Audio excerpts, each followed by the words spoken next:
My name is Tracy, and I never imagined I would find myself in a situation like this, being asked to leave my own home by my husband's family. Can you believe our daughter is coming home and we don't have a room for her? My mother-in-law's words came out in a sharp tone, catching me completely off guard. She looked at me, her voice dripping with disdain. This is troubling. Tracy, can you move out this time? I stood there stunned, trying to understand why she was saying this. My mother-in-law had always found reasons to criticize me, labeling me as a bad wife for not meeting her expectations around household chores. She frequently pointed out every flaw she found in my efforts, no matter how much I tried. But this time, it was different. She wanted me to leave, so her daughter, Lauren, could move in. We can't keep someone who contributes nothing to the family any longer, she continued, glaring at me. Hurry up and leave so we can free up the room.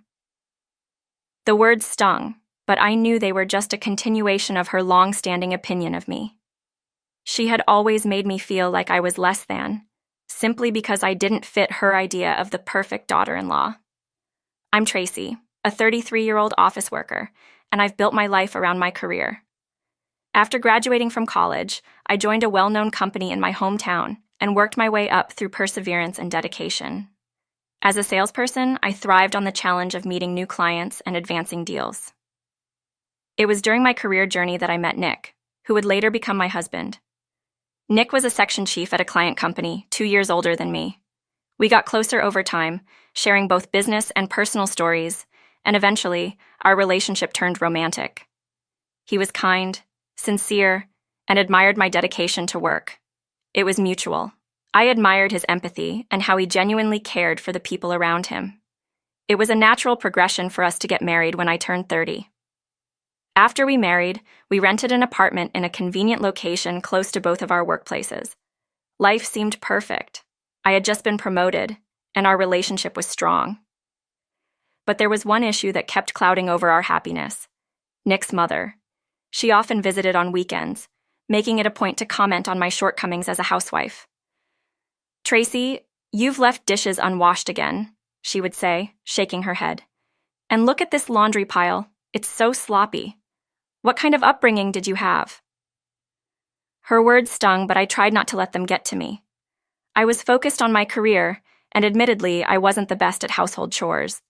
I relied on modern appliances to reduce my workload, and Nick, understanding my priorities, often helped with cooking and cleaning when he got home before me. Nick always defended me. Mom, Tracy works hard every day. She doesn't have much time for these things, so please don't complain. His words, however, did little to appease her. Oh, that reminds me, Nick, she would say, her tone shifting abruptly. Our finances are a bit tight this month. Can you send more money home? The requests for money were frequent, and Nick never refused, despite our own budget being tight. His parents' household was financially struggling, especially after his sister Lauren had moved out following her marriage. Nick's father and brother worked, but the income was still not enough. My mother-in-law's visits were not only about complaints, they were also about seeking financial support. Nick always complied, wanting to help his family, though it made things harder for us. He couldn't bear to see his family in distress. Eventually, the situation changed when Nick's grandparents, who lived with his parents, needed more care. Lauren had initially helped with caregiving, but after she left, the burden fell entirely on my mother-in-law. With no one else willing to help, Nick and I discussed moving in to support them. I agreed, on the condition that I wouldn't have to quit my job. My career was important to me, and I had no intention of becoming a full-time homemaker. Of course you don't have to quit, Nick assured me. I'll handle the cooking and cleaning. I'm sorry it turned out this way, but I don't want you to give up what you love. Moving in with Nick's family was a difficult transition. My mother-in-law was displeased with our arrangement, believing that I should be the one taking on the household responsibilities. It's absurd for Nick to be doing the cooking and cleaning, she would say. That's the wife's role. My father-in-law and brother-in-law agreed, insisting that I either reduce my working hours or quit altogether. I refused. I needed to work full-time to support the household financially, especially now that we were living with 7 people. The tension in the house escalated. My mother-in-law and brother-in-law started criticizing me more openly, labeling me as incompetent and disobedient. They saw my dedication to my job as selfishness, and their attitude towards me became more hostile. Nick tried to mediate, but his efforts were in vain. The family's rigid beliefs about gender roles left no room for compromise. One night, after an especially long day at work, I came home to hear my mother-in-law complaining yet again about my late arrival. "Why can't you come home earlier?" she snapped. "You should prioritize the house over your job." I was exhausted, both physically and emotionally. "Why am I treated like this?" I asked Nick later that night. "I'm the one paying for most of the household expenses, and yet they treat me like I'm worthless." Nick looked at me with regret in his eyes. "I'll talk to them again," he promised. He tried, but nothing changed. My brother-in-law even accused Nick of failing as a husband. "You didn't discipline your wife properly," he said angrily. "It's your responsibility to train her." I had reached my breaking point. "Nick, I can't live here anymore," I told him, my voice trembling. "This isn't a life. We need to leave." Nick agreed immediately. He was tired too, tired of trying to please everyone, tired of the constant criticism, tired of the stress. We decided to move out, keeping our plans secret from the family while we searched for a new place. Half a month later, on a quiet weekend afternoon, Lauren returned home unexpectedly, dragging a large suitcase behind her. "I'm about to have a baby," she announced to everyone in the living room. "I'm scared, and I want to stay here for a while." My mother-in-law's face lit up with joy, and she immediately turned her gaze to me. "What a predicament," she said dramatically. "Lauren is back, but we're short of rooms.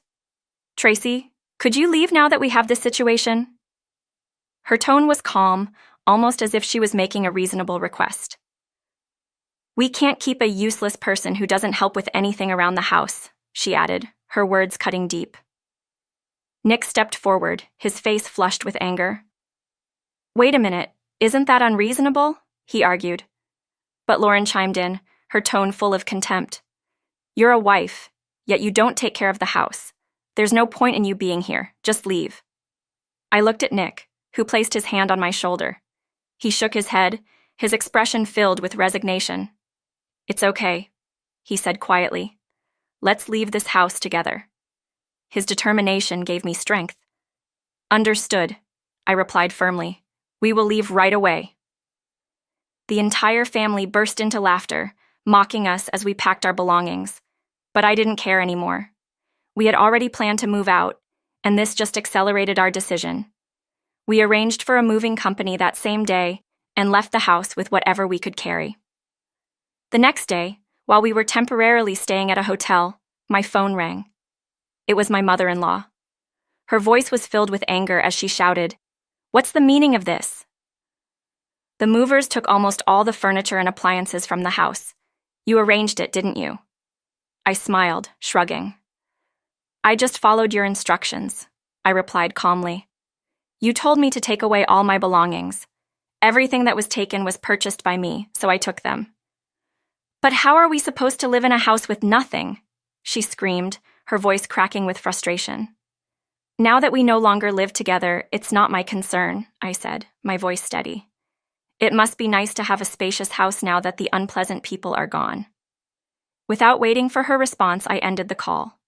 Nick and I moved into our new apartment, using the furniture and appliances we had taken with us. Life finally felt peaceful. But about a month later, the calls from Nick's family started again. They were struggling without our financial support. My mother-in-law even pleaded with us to return, saying they couldn't make ends meet without us. "Life has become difficult since you two left," she said. "Come back home." I was appalled by her audacity. "This is the result of you driving us out," I replied firmly. "We have started a new life, and we have no plans to return." I hung up, blocking their numbers. Nick, too, was exhausted by their constant demands. "I thought I couldn't abandon them because they're family," he said one night, looking disheartened. "But I'm tired of dealing with them." We changed our phone numbers, cutting off all contact with them. We wanted to focus on our future, on building a life that was peaceful and fulfilling. 3 years later, Nick and I decided to check on his family. We hadn't heard from them since cutting contact, and we were curious about how they were doing. When we arrived at the family home, we found it empty. The house had been sold, and strangers were living there. A neighbor told us that Lauren had returned home after her divorce, and the family had struggled financially after we left. They eventually had to sell the house and move elsewhere. Nick's grandparents had been placed in a facility, and his father and brother were barely getting by. His mother and Lauren were living together, working part-time to make ends meet. Hearing about their struggles, Nick looked saddened, but he was resolute. "I don't intend to involve myself with my family anymore," he said, "but I do want to keep an eye on Grandpa and Grandma until the end." I supported his decision. We had been through a lot, but we had come out stronger. Our focus now was on living our lives to the fullest, cherishing the peace we had found, and planning for a future filled with happiness. After everything we had endured, we deserved nothing less.